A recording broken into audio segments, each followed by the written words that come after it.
Dans la barre d'outils, ici, vous voyez qu'il y a un icône pour les fonctions.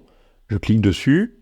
Vous voyez ici les fonctions qui sont le plus couramment utilisées.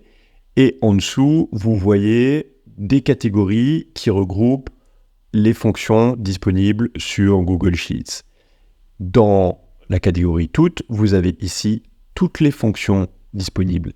Elles sont classées par ordre alphabétique et vous voyez qu'il y en a des masses. Je suis que à la lettre I et ça continue, ça continue, ça continue. Admettons qu'on vous demande quel est le chiffre d'affaires total de l'année. Donc on peut aller en dessous de la colonne et on peut entrer une fonction, la fonction somme en l'occurrence. Et là, on voit que cela fonctionne toujours avec un égal. Ensuite, on a le nom de la fonction et ensuite les arguments ou les paramètres qui se situent entre les parenthèses.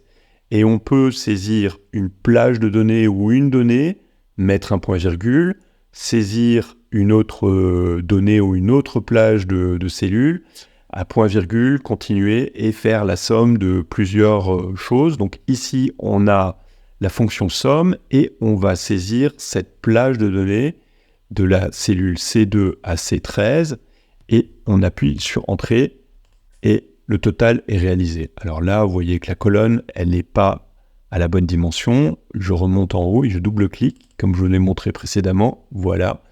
Et donc, la fonction a fait le calcul de 252 000 €, qui est le total des ventes de l'année.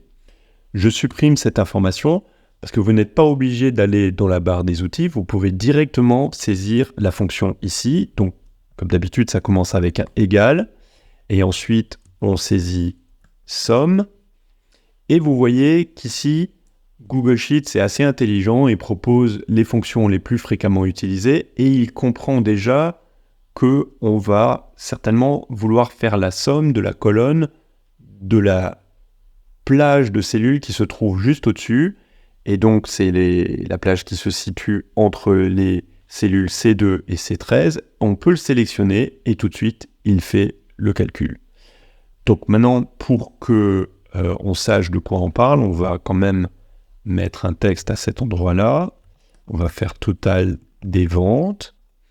Et puis, on sélectionne ces deux cellules et on va les mettre en gras.